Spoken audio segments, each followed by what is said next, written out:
Да се ослободат од приватни возила обележаните такси стојалишта и да се намали бројот на диви таксисти во Велес. Ова се двете барања на велешките такси превозници кои им ги пренесоа на надлежните институции во градот. Таксистите велат дека со непочитувањето на законите, овој бизнис станува се понеисплатлив. Се жалат дека паркинг местата им се зафатени од приватни возила и диви таксисти, а полицијата не реагира. Таксист сум 20 години, значи ни еден ден не сум рекол дека денеска е подобро од вчера.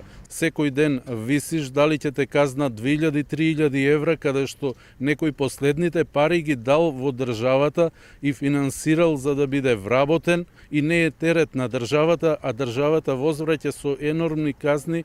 Полицијата малку се оградува како законот не бил доволно функционален за да можат да ги ослободат тие наши станици. Од велешката полиција не се согласуваат со тврдењата на таксистите. Секторот за внатрешни работи Велес презема редовни мерки и активности за отстранување и санкционирање на возилата кои се непрописно паркирани, како на местата каде што тоа не е дозволено, така и на местата кои се обележани како простор за паркирање на такси возила. Само во последните 6 месеци на подрачјето на СВР Велес се изречени околу 500 мандатни казни за погрешно паркирање. Овие активности ќе продолжат интензивно и во наредниот период. Велешките таксисти години наназад се жалат на истите проблеми. Поради ова се зголемува бројот на диви таксисти кои ги има речиси исто колку и лиценцираните.